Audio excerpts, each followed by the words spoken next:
तब से भगवान उससे बड़े अपने दास करते ये राजा रानी की सबसे प्रिय सखी ललिता जी, रम देवी, शिव देवी, तुम विद्या तुम भी और माता जी ने ठहरा था ग्रेजुएशन कराया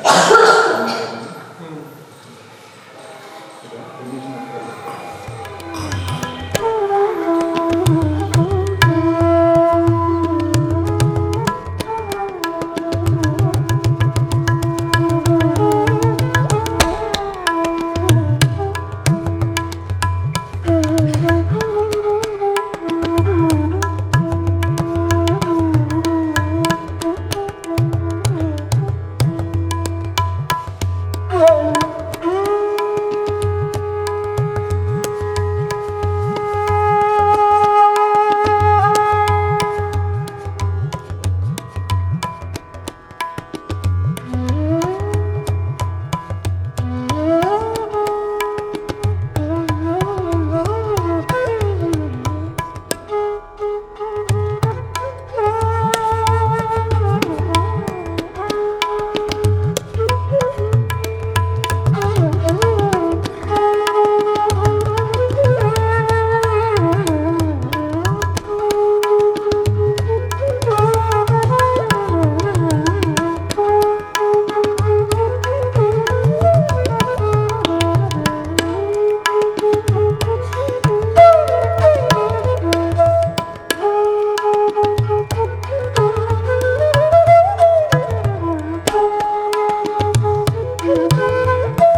आज हमारे विजय दशहरा, धरिए लाल जवारे। आज हमारे विजय दशहरा, धरिए लाल जवारे। कर सिंगार श्याम सुंदर को, अपनो तन मन वारे। धरिए लाल जवारे।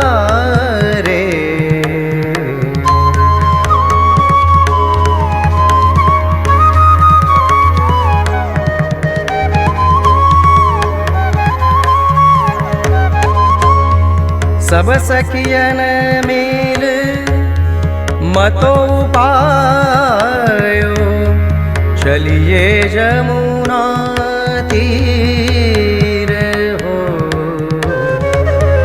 सब सखियन मिल मतो पायो, चलिए जमुना तीर। परमानंद जसुमती अति प्रफुल्लित,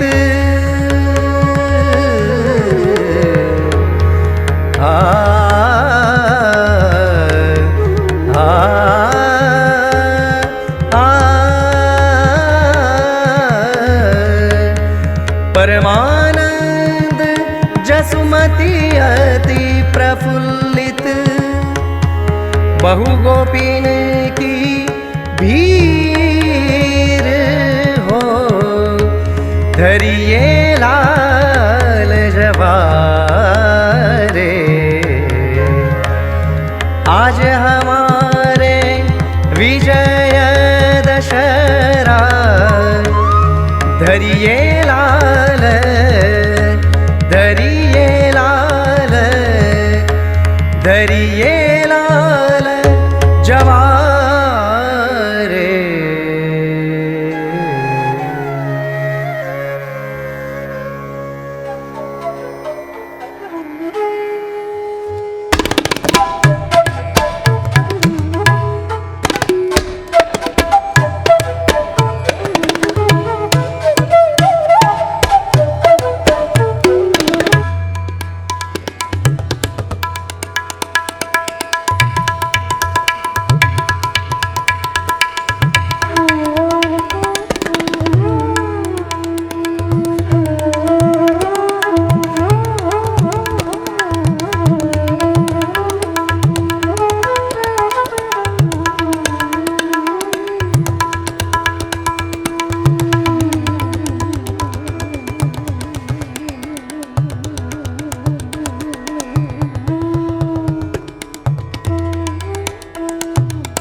मंडली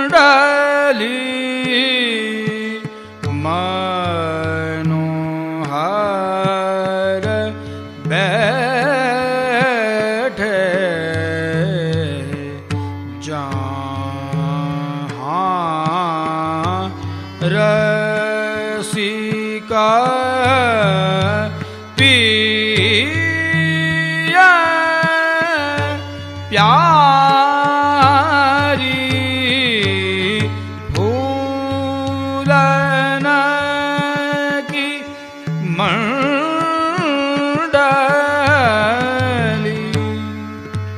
फूलन के बागे योर भूषण फूलन के फूलना ही की पाग सवारी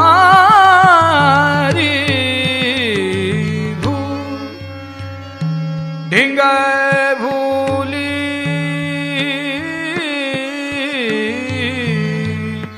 वृषभान नंदिनी तैसिए फूल रही उजियारी फूलन के झूम का झरोखा बहु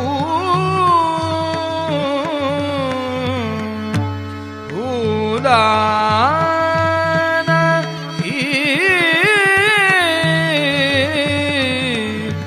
रची अटारी फूले सखा चकोर निहारत बीच चंद मिला किरण सवारी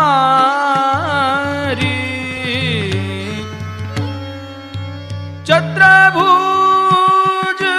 दास मुदित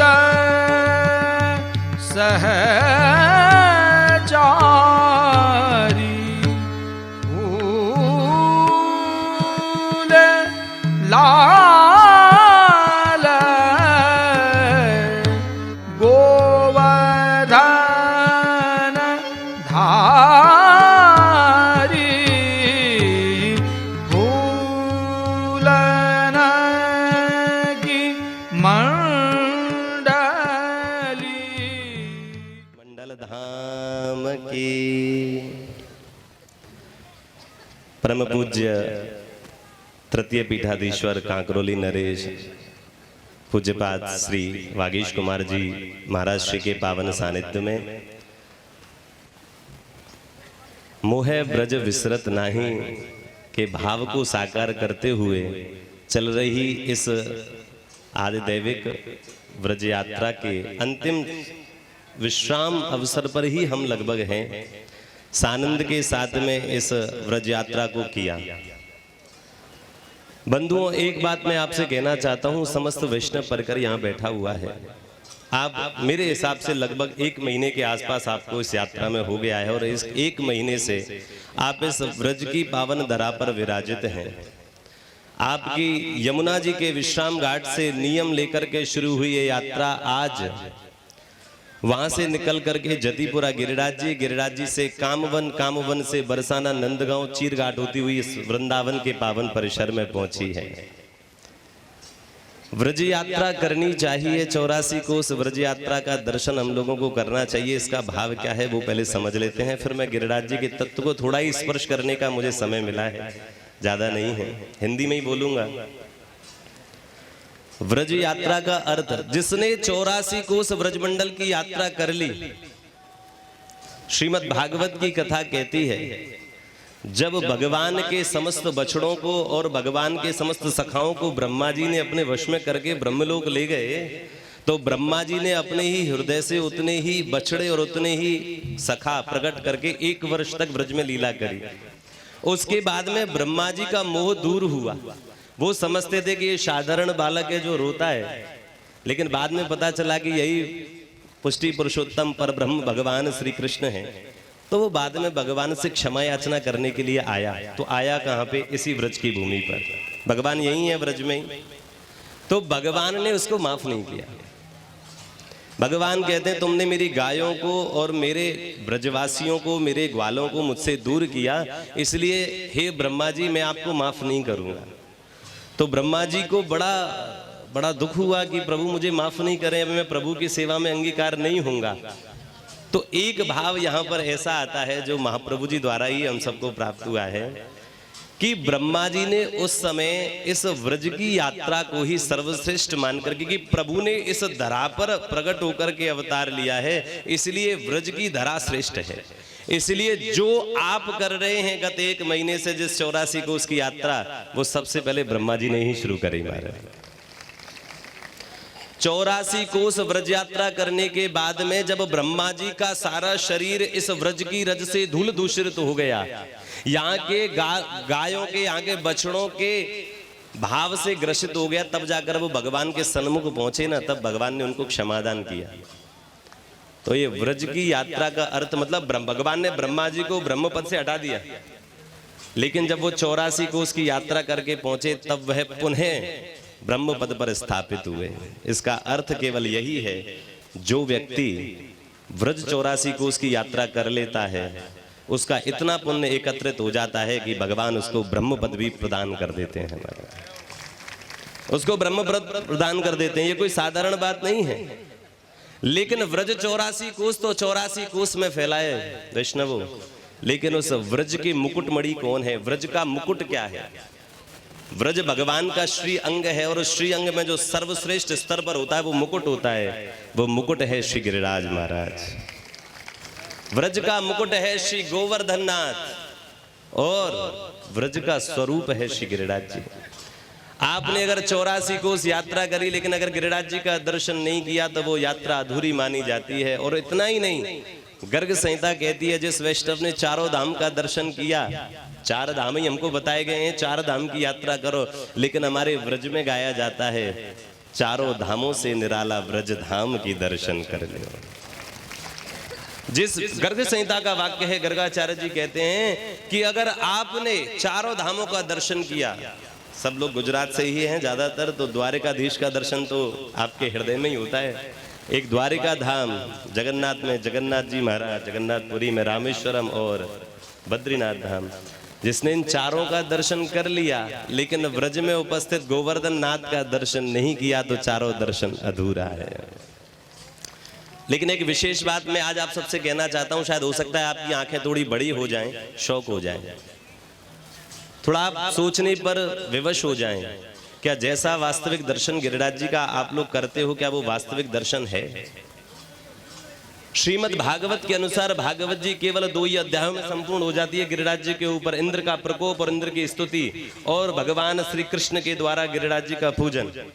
इसके अलावा भागवत में गिरिराज जी का ज्यादा वर्णन नहीं है, थोड़ा बहुत वेणु गीत में वर्णन आता है, लेकिन गर्ग संहिता पढ़ते हैं तो विस्तार से वर्णन है।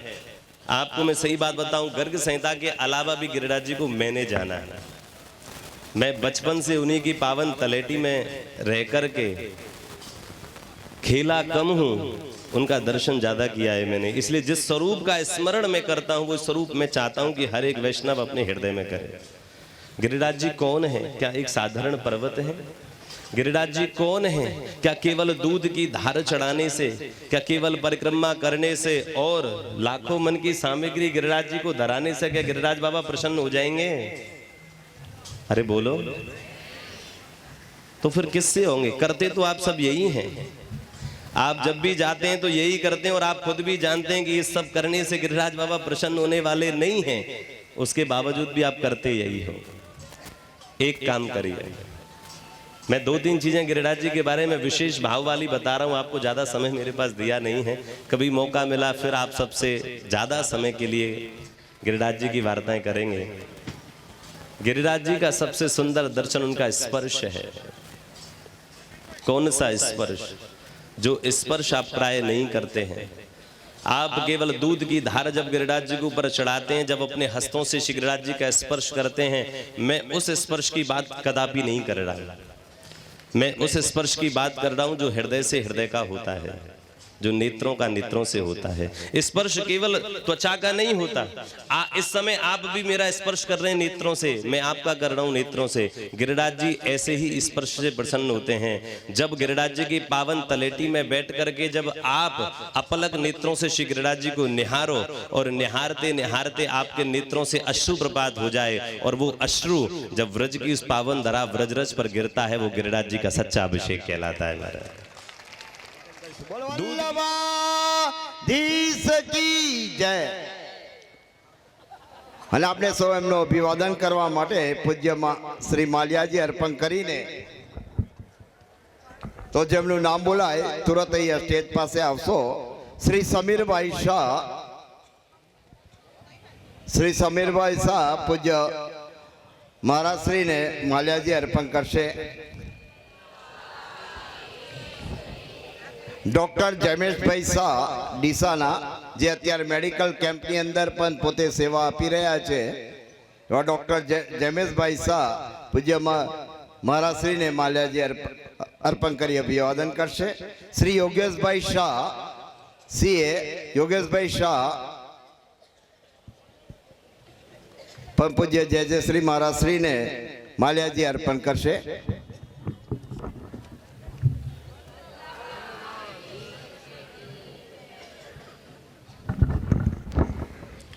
ये एक प्रश्न है, किस किस जीव पर कैसी कृपा होती है? आपने कल कहा तपने पर कृपा होती है, लेकिन फिर भी प्रतिबंध आए तो निवारण के लिए उपाय क्या है? अब प्रवचन के लिए भी 2 माइक आए, ये मुझे लग रहा है कि ये भी एक प्रतिबंध है।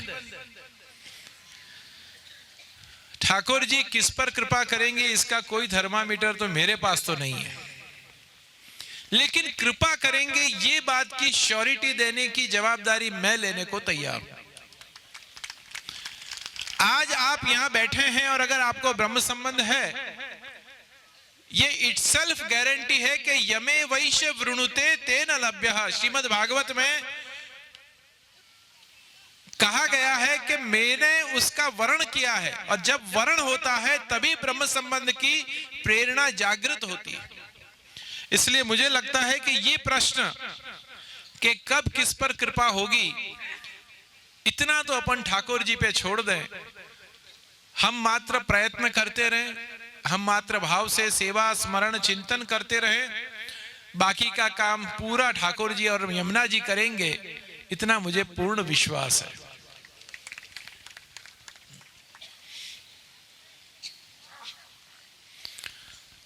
ઠાકોરજી પધરાવીને લીલી પરિક્રમામાં પ્રભુને શ્રમ થાય છે એવું બધા કહે છે, અને બીજાને ઘેર પણ પધરાવવાનું ગમતું નથી, તો શું કરવું?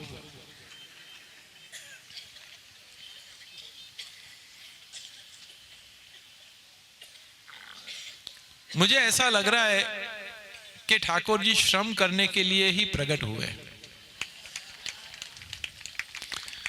भक्तों के दोषों को निवारित करने के लिए और भक्तों के भावों को उद्दीपन करने के लिए। हमारा उद्दीपन भाव है, तो अपने भाव को जागृत करने के लिए और दोषों को निवर्तन करने के लिए ही ठाकुर जी ने जन्म धारण किया है।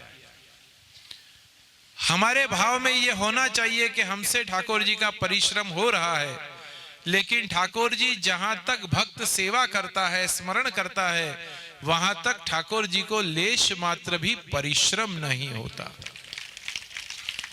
अगर वो रोज सेवा करता और एक दिन कहता है कि नहीं आज इच्छा नहीं है, तो ठाकुर जी को जरूर परिश्रम होता है। मैं तो मेरे प्रवचनों में कहता हूं कि पुष्टि मार्ग के ठाकुर जी जैसे लिबरल ठाकुर जी दुनिया में आपको कहीं नहीं मिलेंगे। रोज मंगला 7 बजे कर रहे हो, लेकिन रविवार को 10 बजे हो रही है। क्योंकि आपकी मंगला देर से हो रही है तो ठाकुर जी की मंगला देर से हो रही है। आप 2 बजे भोजन करेंगे तो ठाकुर जी 1:30 बजे आरोगेंगे। लेकिन ठाकुर जी फिर भी वो चीज को सहन करते हुए आपके पास विराजमान है। यही सबसे बड़ा सौभाग्य है। क्या जरूर है, वो तो माखन से भी राजी हैं, मिश्री से भी राजी हैं, दूधघर से भी राजी हैं, सखड़ी से भी राजी हैं, और कुछ नहीं धरोगे तो बाजू के घर में जाके भोजन करने को भी वो तो राजी हैं। फिर भी आपके घर में विराजमान होकर जिस प्रकार से वो सेवा ले रहे हैं आपकी, यही मुझे लगता है कि वैष्णव का सबसे बड़ा महद भाग्य है। तो कोई ठाकुर जी को श्रम नहीं हो रहा, ये बात आप निश्चित रूप से समझें। યાત્રામાં શુદ્ધતા અને મેણ સાચવવાનો પૂર્ણ પ્રયત્ન કરીએ છીએ, છતાં પણ શુદ્ધતા અને મેણ સચવાતી નથી તો अपराध लागे। यात्रा में आने के बाद मैंने सबके मुंह से सुना है कि यहां तो सब चलता है। अब क्या क्या चलता है और क्या नहीं चलता है, इसका निर्णय कौन करे। मुझे ऐसा लगता है कि प्रभु अगर अपनी भूमि में आए हैं और भक्त कम ज्यादा करता है, तो अपने जैसे अदृश्य करोड़ों भक्त उनके हैं यहाँ, जो अपने बदले उनकी सेवा आप स्वयं करवा लेते हैं। इसलिए मुझे लग रहा है कि इसमें भी कोई दोष बनता हो, ऐसा मुझे लगता नहीं। और प्रभु राजी होते होंगे कि मेरी भूमि में ये वैष्णव मुझे लेकर आया है, इससे शायद ठाकुर जी और ज्यादा राजी होते हैं। मुझे परसों एक वैष्णव ने पूछा था कि मैं तो सखड़ी भोग भी धरती हूं और सुबह शाम की दोनों सेवा करती हूं, यहां शाम की सेवा नहीं होती है तो क्या करूं। मैंने कि श्रीनाथ जी भी शाम को पौड़ने के लिए जतिपुरा गिरिराज जी पधारते हैं। क्यों? नाथद्वारा में शैया मंदिर छोटा है इसलिए नहीं। जितना अधिकार आपका है, इतना ही अधिकार आज भी ब्रज भक्तों का है, और वो ब्रज भक्तों के ऊपर कृपा करने के लिए रात्रि में यहां पधारते हैं।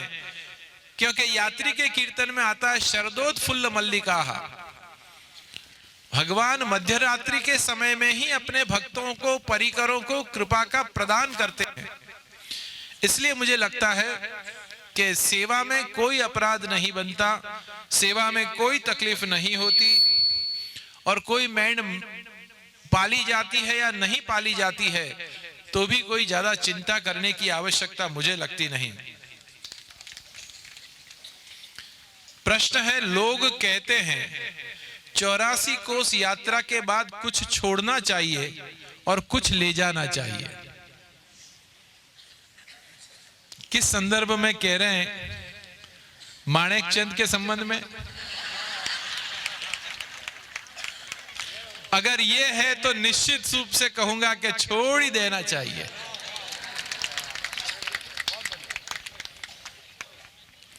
अगर प्याज लहसुन के संबंध में है तो छोड़ा है तो छोड़ ही देना चाहिए, और नहीं छोड़ा है तो टेपर करना चाहिए। स्टीरॉइड देते हैं पीयूष भाई, तो उससे कहते हैं कि 60 mg की आज से शुरू करो, फिर 30 mg होती है, फिर 20 mg होती है, फिर 10 mg होती है, फिर वो स्टीरॉइड बंद हो जाती है। तो अगर उसके बिना नहीं चले ऐसा हो तो टेपर करो, उसे धीरे धीरे करके बंद करने की कोशिश करो।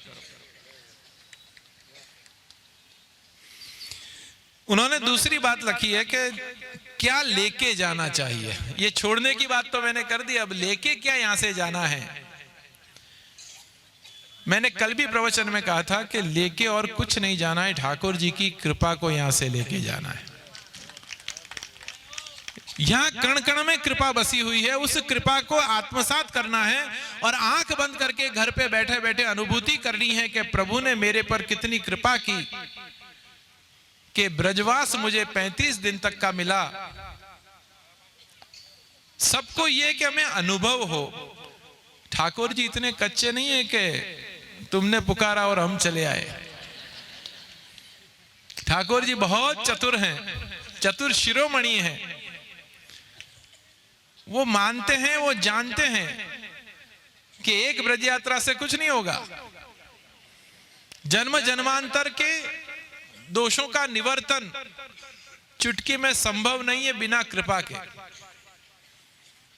बहुत से ऐसे वैष्णव हैं यहां जिन्होंने मुझसे कहा है कि जाने के दिन ठाकुर जी पुष्ट कराएंगे।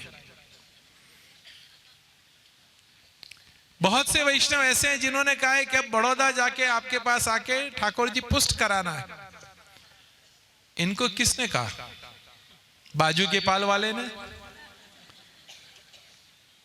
यात्रा करने वाले ने, किसी पथिक ने, किसी गाइड ने, किसने कहा इसको?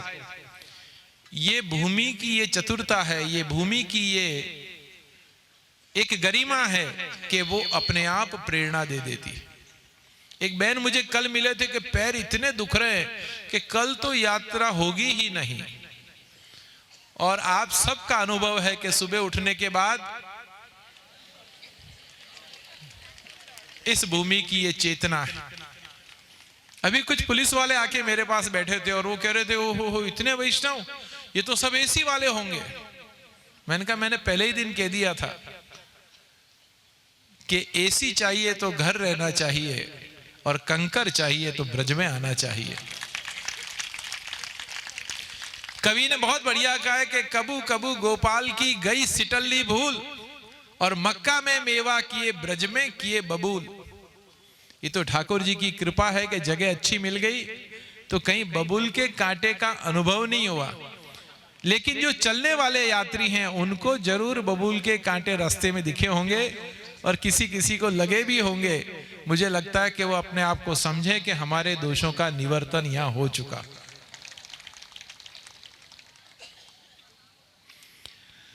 दूसरा प्रश्न है, झारी भरवामां बहु भीड़ थाय छे तो श्री वल्लभ ने श्रम નથી પડતો? एक जारी भराय ने तरत खाली थाय बीजी भराय आप श्री जड़ क्यारे पीवाय शू आप वैष्णव ने ना पाड़ी ना शको? ये बड़ा टिपिकल प्रश्न है। इसका जवाब मुझे देना आ रहा है तो बड़ा अजीब लग रहा है मुझे, लेकिन बट किंतु परंतु फिर भी पहले हम ये समझने झारी क्यों भरते हैं, क्या महत्व है इस झारी जी का और क्या महत्व है इस बैठक जी का। आचार्य चरण ने वहां पारायण किया और वहां बैठक जी का निर्माण हुआ।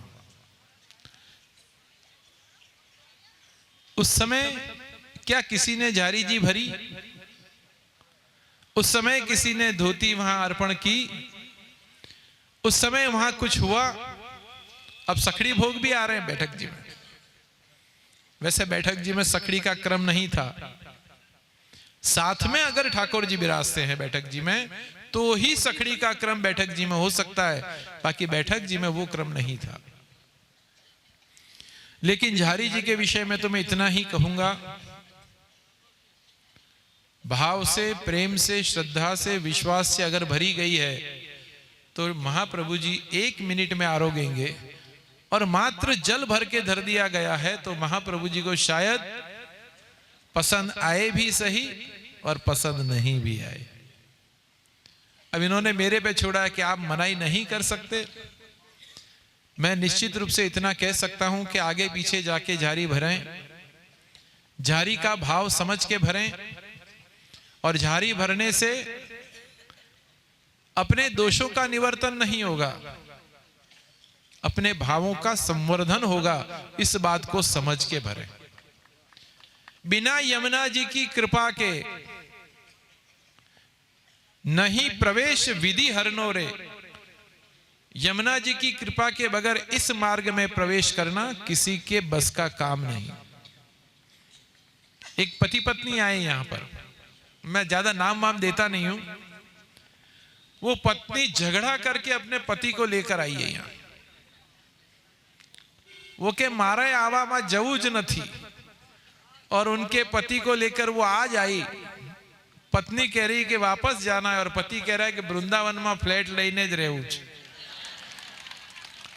रामचरित मानस का एक दोहा याद आया कि जा पर कृपा राम की होई, ता पर कृपा करे सब कोई। जा पर कृपा व्रजनाथ की होई, ता पर कृपा करे सब कोई। इसका नाम है इस भूमि का ताप, इस भूमि का भाव, इस भूमि की शक्ति, कि जो व्यक्ति एक दफे आ जाता है उसे छोड़ के जाने की इच्छा नहीं होती। मुझे बहुत लोग कह रहे हैं अब यहां से जाने की इच्छा नहीं है, बहुत कम दिन बच गए। मैंने कहा ऐसे भी हैं कह रहे हैं कि अभी तो 4 दिन बाकी हैं। अपने अपने भाव हैं, अपने अपनी मर्यादाएं हैं, अपनी अपनी सब संभावना है। फिर भी मैं कहूंगा कि जो 1 घंटे के लिए भी आया है वो भी भाग्यशाली है, जो 35 दिन के लिए आया है वो भी भाग्यशाली है, जो नहीं आया और वीडियो कॉलिंग से कर रहा है वो भी भाग्यशाली है।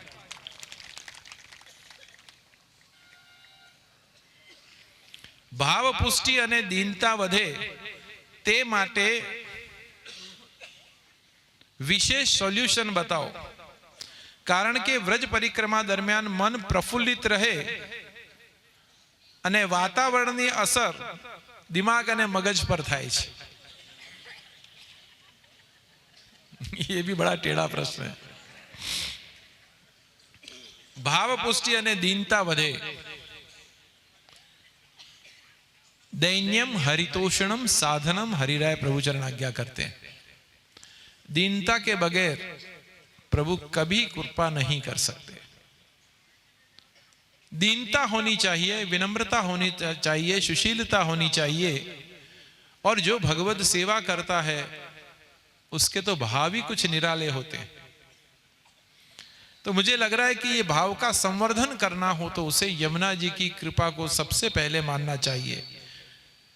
2 चीज वैष्णव यहां से आप लेकर जाइए, एक यमुनाष्टक और एक सर्वोत्तम। ये 2 ग्रंथों का अवलोकन प्रतिदिन करिए और जितना बने इतना ज्यादा से ज्यादा करिए, तो भगवत कृपा के मार्ग में आए हुए अवरोध अपने आप दूर हो जाएंगे।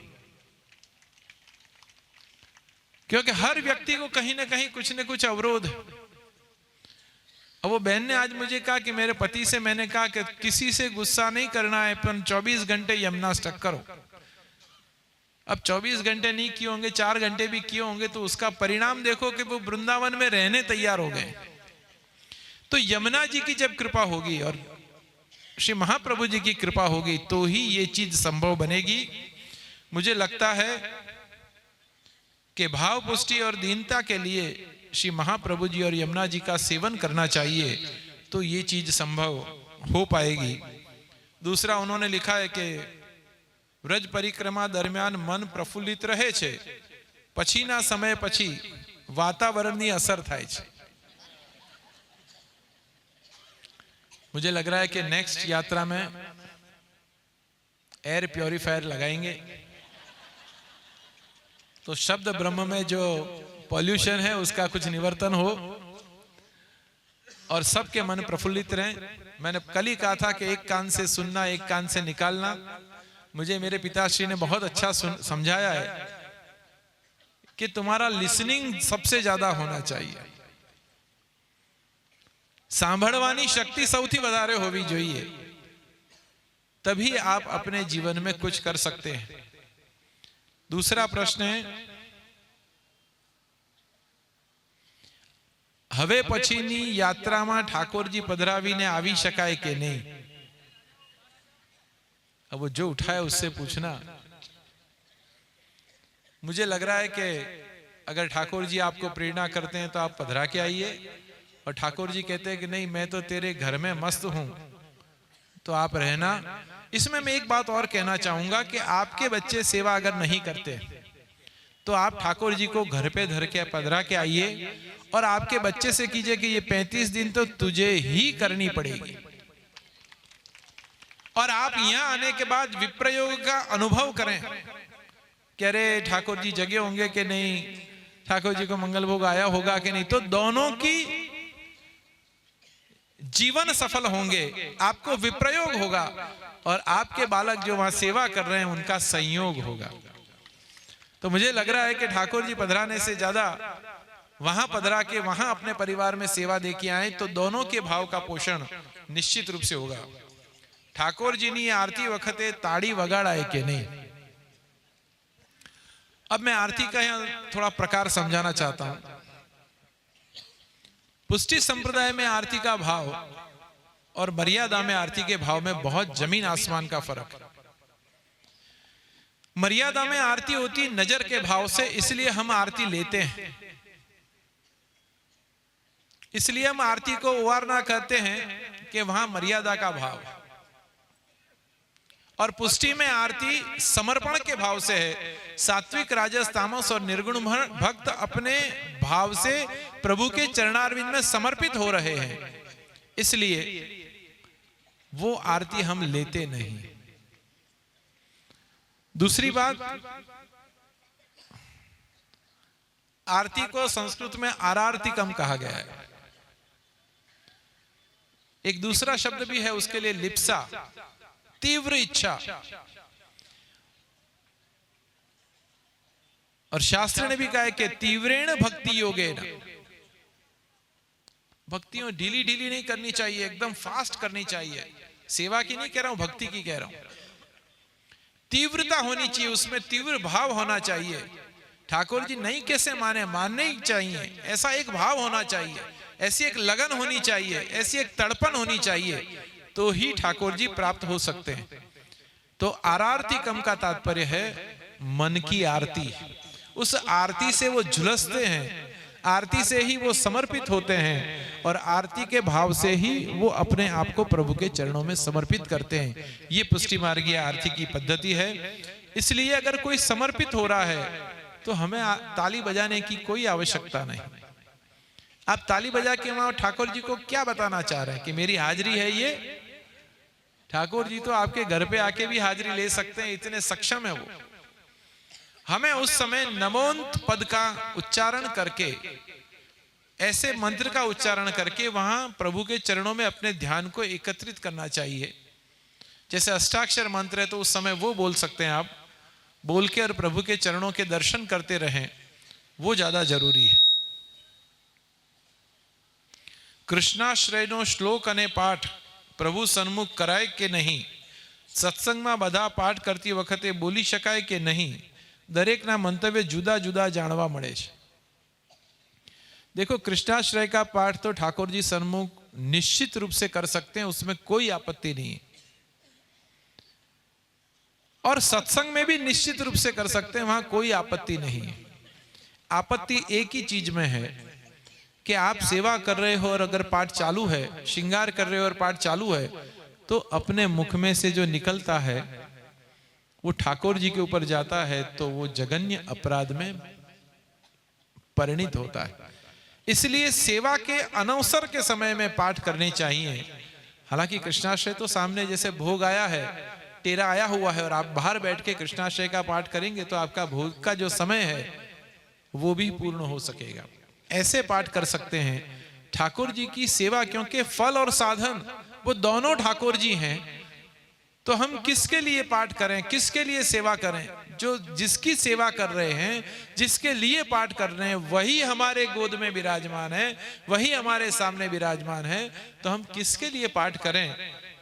तो इस प्रकार के भाव से हम पाठ अवश्य कर सकते हैं। दूसरा प्रश्न है, ग्रहणમાં જારીજી અને सामग्री धराए कि ना धराए। बहुत निकट में ग्रहण आ रहा है, बहुत लोगों की टिकट है, उस दिन ट्रेन में ग्रहण होने वाला है। मुझे लगता है कि ऐसे समय में जल तो नहीं आता, लेकिन मिश्री आप झांपी जी के ऊपर जरूर धर सकते हैं। झांपी जी के ऊपर इसलिए कह रहा हूं मैं कि जब आप बड़ौदा पहुंचे या जब अपने डेस्टिनेशन पे पहुंचे, तब वो ऊपर धरी हुई कटोरी हटानी है आपको और फिर पुनः स्नान करना है। ठाकुर जी को पुनः अंगवस्त्र करवाना, अगर चित्र जी हैं तो अंगवस्त्र करवाना है, और लालन है तो उनको घर जाके स्नान करवाना है। ये चीज अपने घर पे कर सकते हैं, लेकिन वो कटोरी जो धरी है आपने, उस कटोरी को वहां से हटाना है। ठाड़ा वस्त्र અને पिछवाई धोई शकाय।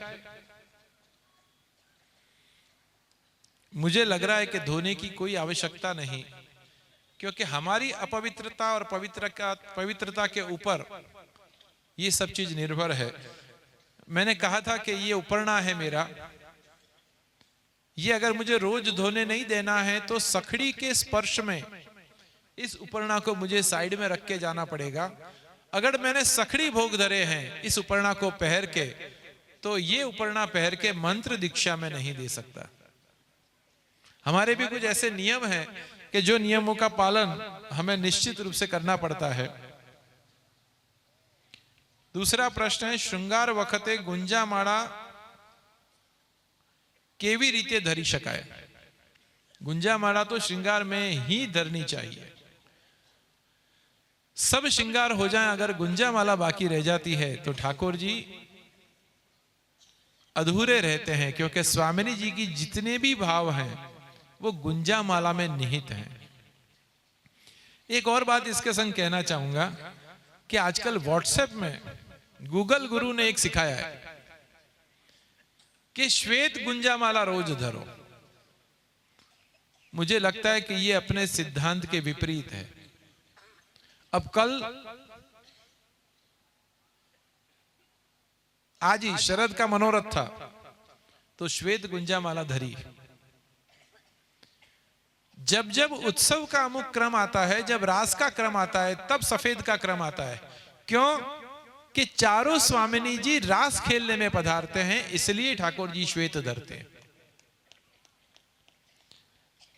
और वहां श्रृंगार के समय में अगर वो नहीं आप करते हो गुंजामाला, तो श्रृंगार अधूरे रहते हैं।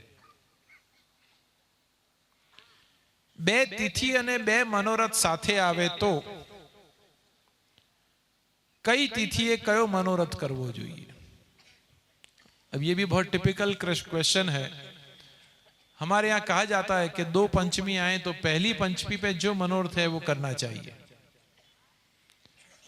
रीत का श्रृंगार जो है, अगर वो पहली पंचमी को है तो दूसरे दिन मनोरथ का क्रम ले सकते हैं। रीत का क्रम बदल के मनोरथ का क्रम लेने का क्रम अपने घर में तो एटलीस्ट नहीं है। दूधघરની सेवा હોય તો अन्नकूट અને પાટોત્સવ વખતે સખડી અનસખડી ધરાવી શકાય કે नहीं? प्रश्न बहुत बढ़िया है, लेकिन कुछ प्रश्न ऐसे होते हैं जो इंडिविजुअल लेवल पे होते हैं। ये प्रश्न ऐसा है कि आपका किस प्रकार की परिस्थिति में आप रह रहे हैं, उसके अनुरूप ये सेवा क्रम निर्धारित होगा। वैसे आपने गुरुदेव से आज्ञा ली कि अन्नकूट सखड़ी का करना, तो आप निश्चित कर सकते हैं। लेकिन मेरा आज के युग के अनुसार मानना ऐसा है कि बहुत जल्दी भगने में आप कहीं मात खा जाएंगे। आप बहुत धीरे धीरे धीरे धीरे सेवा क्रम में आगे बढ़ते जाएंगे, तो आपके बालक भी उस सेवा क्रम में आगे से आगे बढ़ते जाएंगे। और अगर आपने इतना सेवा क्रम बढ़ा दिया तो आपके बालक कहेंगे कि હવે तो ठाकुर जी ने पधरावानो समय થઈ ગયો છે। ऐसा अगर नहीं करना है तो सेवा क्रम को अभी से इतना सुचारू बनाओ, इतना व्यवस्थित करो कि जिससे कि भविष्य की पीढ़ी के लिए वो सेवा का क्रम आनंददेय बन जाए। સાંભળવામાં આવ્યું છે કે પુષ્ટ કરાયેલા ઠાકોરજીના દર્શન કોઈને ન કરાવાય, તો અહીંયા બધા ઠાકોરજી નિકુંજના છે, એમના દર્શન બધાને થાય છે, તેનું શું? એ ગુનો છે। ઠાકોરજી સ્વયં પધાર્યા છે। કોઈને પ્રેરણા થઈ છે કે મારે ઠાકોરજી યાત્રામાં પધરાવા જ છે, તો મિયા બીબી રાજી. મેં પરમ દિવસે જ કીધું હતું કે તમે ઠાકોરજીના અને ઠાકોરજી તમારા, ઠાકોરજીએ પ્રેરણા આપી છે ત્યારે તમે અહીંયા લઈને આવ્યા છો. कुछ प्रेरणा प्रभु ने आपको दी है तब आप ठाकुर जी को पधरा के आए हो. मैंने तो मात्र व्यवस्था की है. अब जहां तक दर्शन का प्रश्न है ये मैं समझाना चाहूंगा. मेरी दृष्टि में अपने ठाकुर जी के दर्शन कराने में कोई आपत्ति नहीं. व्यक्ति दर्शन ही नहीं करेगा तो उसको प्रेम उत्पन्न कैसे होगा. यहां सेवा में मैंने ऐसे ऐसे व्यक्ति देखे कि जिनको यहां आने के बाद लगा कि ओहो ठाकुर जी ने आવું બધું થાય તો હવે મારે પણ સેવા કરવી છે. रुचिर साधन प्रेमा चेती. आपकी रुचि अगर उत्पन्न नहीं होती है तो सेवा में चित्त की वृत्ति आपकी कभी नहीं लगेगी. अब जहां तक ये ठाकुर जी का प्रश्न है इंडिविजुअल धर्म. भक्ति भी इंडिविजुअल धर्म है और सेवा भी इंडिविजुअल धर्म है. पर आप यात्रा किसके लिए कर रहे हैं कि प्रभु को प्राप्त करने के लिए. और प्रभु किस लिए यहां पधारे हैं? अपनी भूमि को कृतार्थ करने के लिए, अपने भक्तों से मिलजुल के आनंद प्रमोद करने के लिए. तो मुझे लगता है कि ठाकुर जी को ठाकुर जी का काम करने दें और अपन अपना काम करें. 4 दिन के बाद तो अपन वापस मिलने वाले हैं, क्योंकि यहां भी वही बात आ रही है, संयोग और विप्रयोग. आपको ठाकुर जी ने विप्रयोग करवाया है कि आप चलते जाइए, मेरे दर्शन करते जाइए, और मैं यहां बड़े आनंद से सेवा करवा रहा हूं. आपको विप्रयोग हो रहा है कि नहीं ब्रज में, कह रहे ठाकुर जी क्या कर रहे होंगे, भोग आवी गया हशे कि नहीं आव्या होय, બધા ભાઈ બહેનોએ બરોબર સેવા કરી હશે કે નહીં કરી હોય. ये विप्रयोग आपका होना चाहिए. दर्शन तो कराओ या न कराओ बहुत फर्क नहीं पड़ता. हाँ, मैं इतना जरूर मानता हूं कि अपने ठाकुर जी में कोई आंगली करे वो अपन को पसंद नहीं करनी चाहिए, गुरु के अलावा. मैं महाराष्ट्र में गया, एक वैष्णव के यहां मेरी पधरामणी थी सुबह 10:30 बजे. उनके वहां अन्नकूट था. तो एक मराठी बाई मेरे पास आई कि मेरा घर बिल्कुल बाजू में ही है, तो आप आएंगे. अब साथ वाले ने तो मना कर दी कि नहीं नहीं वो तो जानती नहीं है कुछ, उसके वहां जाके क्या करोगे. मैंने कहा बेचारी भाव से कह रही है तो चलो जाके आते हैं. तो उसके घर में मदन मोहन जी और स्वामी जी का स्वरूप विराज रहा था. अब मदन मोहन जी को तो उसने श्रृंगार किए थे, लेकिन स्वामी जी को काष्टा वाली साड़ी पहनाई थी. तो वो वैष्णव ने मुझे कहा, मैं इसीलिए कह रहा, देखो ये मराठी साड़ी पहना रखी है. मैंने कहा हमारे यहाँ के ठाकुर जी के वस्त्र तो मुस्लिम वस्त्र भी हैं. सूथन जो है वो मुस्लिम संस्कृति से आया है. तो ऐसी बहुत कुछ चीज है कि हमारे यहाँ मिश्रण हुई है. अब मिश्रण क्यों हुई अगर आप प्रश्न करो तो उसका भी जवाब मेरे पास है कि ठाकुर जी ने कहा कि ये मुझे चाहिए, तो आपकी क्या ताकत है कि आप नहीं दोगे. जैसे उस दिन सिद्धांत बाबा ने कहा कि मथुराधीश जब द्वारकाधीश के पास पधारे और कोठा की चटनी और मठा वहां भोग आया, तो जब महीने 1.5 महीने के बाद मथुराधीश पधार गए तो मठा और चटनी बंद हो गई. तो रात को हमारे पूर्व पुरुष को जगा के ठाकुर जी ने कहा कि मैंने आज भोजन नहीं किया है, मुझे आदत पड़ गई है वो मठा और चटनी लेने की, तो सुबह पहले वो बना के धरो तब मैं भोजन करूंगा. आज तक हमारे यहाँ मठा और चटनी आती है. तो अपने यहाँ का सेवा क्रम जो निर्धारित हुआ है वो किसी मनगढ़ंत बात से निर्धारित नहीं हुआ है, भगवत प्रेरणा से हुआ है, भगवत आज्ञा से हुआ है, भगवत आदेश से हुआ है. और वो आदेश से ही सेवा की रीत और प्रीत नक्की हुई. इसीलिए मैंने कहा कि रीत जानना जरूरी है, प्रीत अपने आप हो जाएगी, क्योंकि उनकी इच्छा है. अब द्वारकाधीश प्रभु को एक सामग्री बहुत पसंद है. अब ये रीत नहीं है, ये प्रीत है. उन्होंने कहा कि नहीं मुझे चाहिए ये, तो वहां भले 100 सामग्री रखते हो, लेकिन वो सामग्री के बिना वो क्रम अधूरा है. इसलिए वो रीत को जानना जरूरी है, तो प्रीत अपने आप हो जाती है. तो मुझे लग रहा है कि ठाकुर जी की दर्शन आप आराम से करिए, कोई आपत्ति नहीं है। और ये तो ब्रज है। 5 दिन के इस प्रवास में, 5 दिन के यहाँ के मुकाम में आपने कितने दर्शन किए?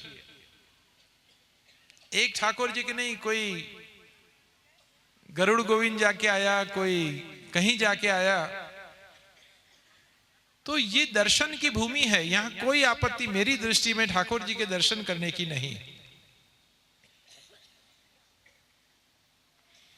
अपना पुष्टि संप्रदाय प्रमाणे संभळाय के આપણે શ્રીજીના કિશોર વયની જ ઉપાસના કરીએ। આપશ્રીના માથે બિરાજતા આપના સેવ્ય પ્રભુ દ્વારકાધીશનું સ્વરૂપ છે તે દ્વારકાધીશ પ્રભુ દ્વારકાના રાજાધિરાજ યુવાન વયના હતા। તો મનમાં ઘણી વખત દ્વિધા થાય છે કે મારા આરાધ્ય તો દ્વારિકાના રાજા એવા યુવાન વયના છે। આ વિષયમાં આપ સમજાવશો।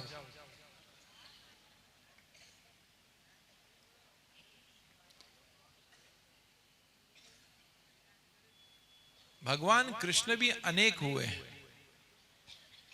हर कल्प में कृष्ण हुए। ये कौन से द्वारकाधीश की बात है?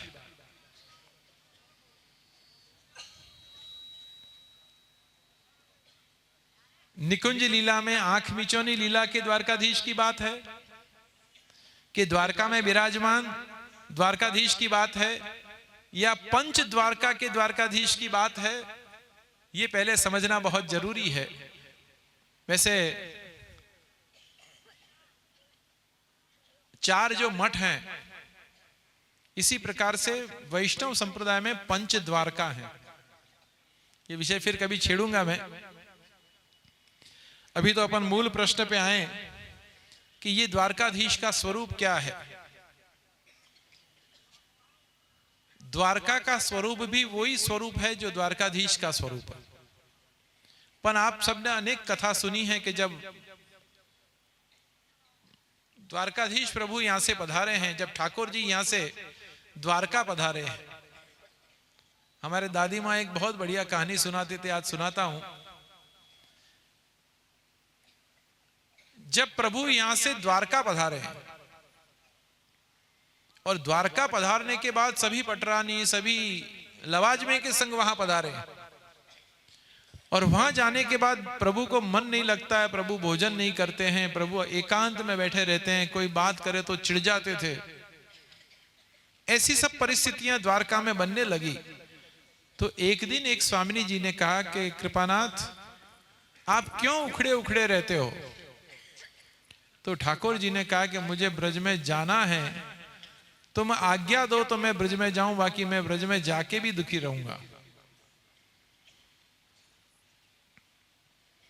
सभी स्वामिनी जियों की मीटिंग हुई और उन्होंने कहा कि इनको नहीं जाने दे सकते, ये वापस नहीं आएंगे। अंत में ये निर्णय हुआ कि आप जाने दें या न जाने दें, कुछ परिस्थिति प्रभु ने ऐसी उत्पन्न की और प्रभु ब्रज में पधारे हैं। तो वहां जितनी भी पटरानियां थी, जितनी भी महारानियां थी, उन सब ने इतना रुदन किया है, इतना रुदन किया है कि वहां एक तालाब भर गया। तो नारद जी वहां पधारे हैं और नारद जी ने कहा है कि रो रो के अपनी जान मत दे दो, इस मिट्टी से आप स्वरूप बना के सेवा प्रारंभ करो।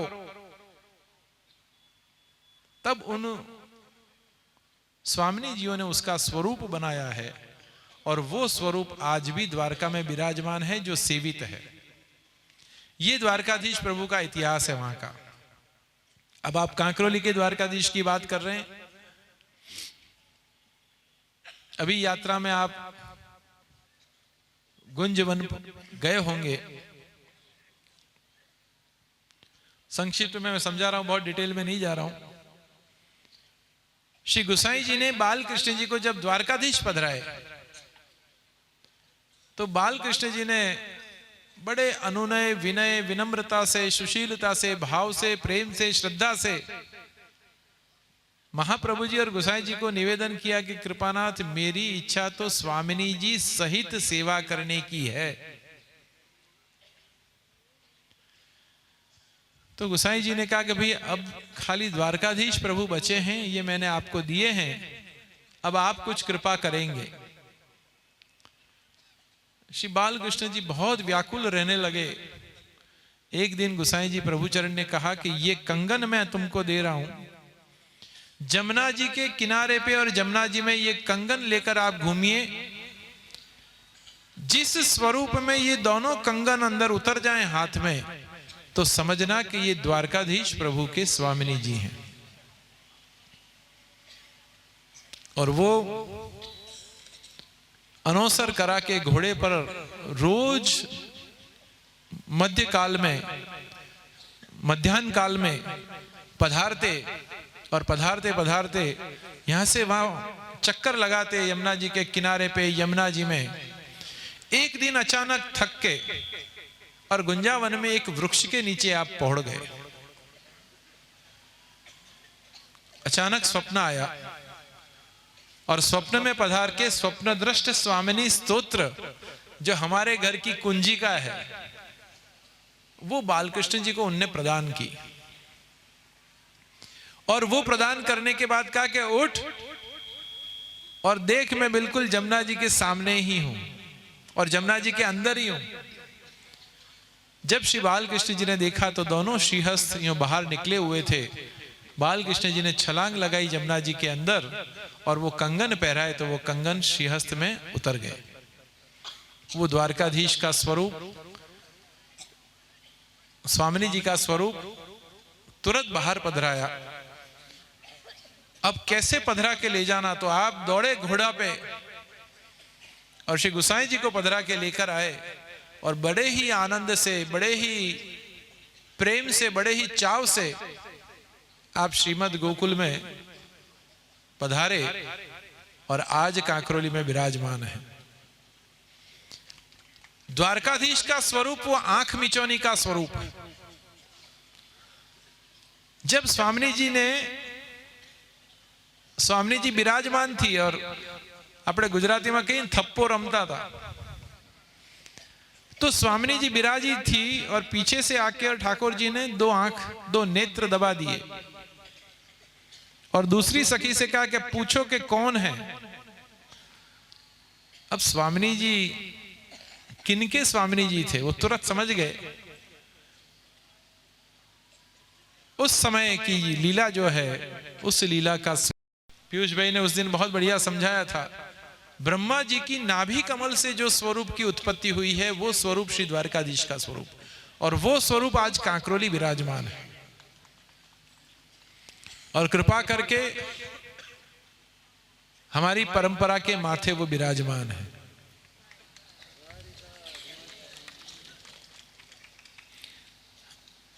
यमुनाष्टक आदि पुष्टि ग्रंथ की किताब से पढ़कर ही करना चाहिए और बैठक करना चाहिए। यह करने के लिए आसन जरूरी है या घूमते फिरते कर सकते हैं?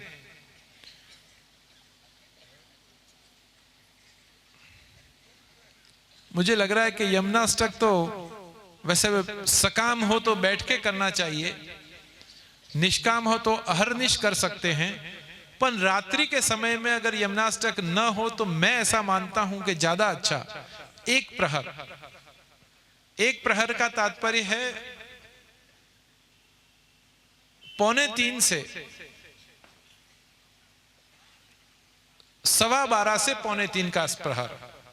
इसमें अगर यमुनाष्टक नहीं हो तो ज्यादा अच्छा, क्योंकि कोई स्वामिनी अगर अपने बेडरूम में सो रही है और आप नॉकिंग करते रहेंगे तो ठाकुर जी को भी जगाना पड़ेगा और स्वामी जी को भी जगना पड़ेगा। ऐसी कोई परिस्थिति है कि जो परिस्थिति में इमरजेंसी है, तो उसके लिए अपन अहर्निश 24 घंटे यमुनाष्टक का और सर्वोत्तम जी का पाठ कर सकते हैं, उसमें कोई आपत्ति नहीं है। बाकी मुझे लगता है कि चलते फिरते कभी भी यमुनाष्टक का पाठ कर सकते हैं, मात्र ध्यान ये रखना है कि शुद्धि हो। आज एक बहन ने मुझे कहा है कि आप आज प्रवचन में एक बात कहना, मैं लिख के तो नहीं देती हूं, पर आप कहना जरूर कि आजकल लोग आचार विचार बिल्कुल नहीं पालते, तो उसके लिए आप जरूर कहना। मैं इतना जरूर कहूंगा कि जाने के बाद स्नान अवश्य करके और भगवद नाम लेना चाहिए, क्योंकि वो सबसे बड़ा अपराध के एक नियम में आता है कि जब गुरु शंका करने जाते हैं तब वो अपराध में कन्वर्ट हो जाता है। उस समय में भगवत कार्य नहीं करें, स्नान करें और उसके पश्चात ही भगवत कार्य में आगे बढ़ें, तो मुझे लग रहा है कि बहुत बढ़िया कार्य अपन सिद्ध कर पाएंगे। तो आज के दिन जितने प्रश्न थे और हैं अभी थोड़े, लेकिन 8 बज चुकी है, रास गरबा भी हैं और सामान भी पैक करना है, तो विशेष न कहते हुए इतना ही कह के प्रभु के चरणों में यही अभ्यर्थना करता हूं कि आए हुए सभी भक्तों को अपने अपने अधिकारानुसार कृपा प्रदान करें, यही अभ्यर्थना के साथ विराम लेता हूं। જે આપના ખૂબ જ અમે ઋણી છીએ।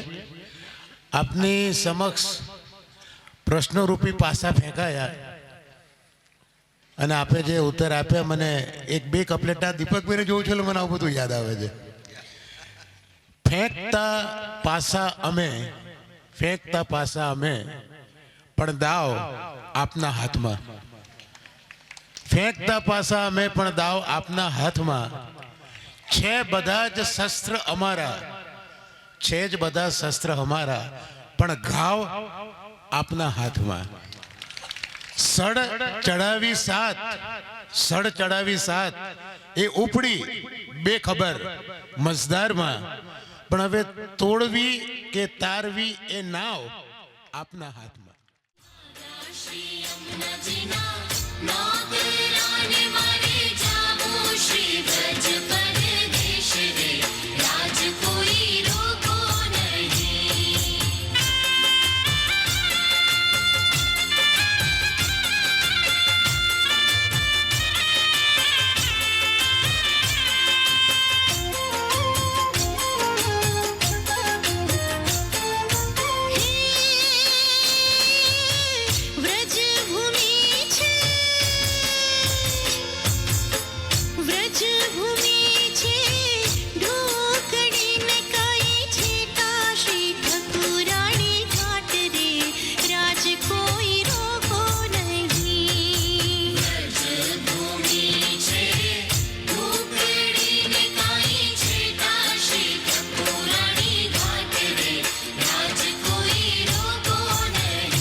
उपस्थित हुए हैं, तो आपका सम्मान जो हमारे यहाँ व्रज यात्रा में शामिल हुए पॉलीकैब इंडस्ट्रीज के डायरेक्टर श्री राकेश भाई तलाटी, श्री नरसिंह दास जी का सम्मान करेंगे।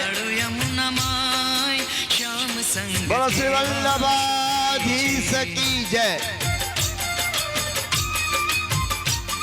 और भाभी जी श्रीमती जी नरसिंह दास जी व्यास जी पर अत्र पधारे हुए थे, उनका भी पुष्प गुच्छ देके ये राकेश भाई तलाटी आपकी सम्मान करेंगे।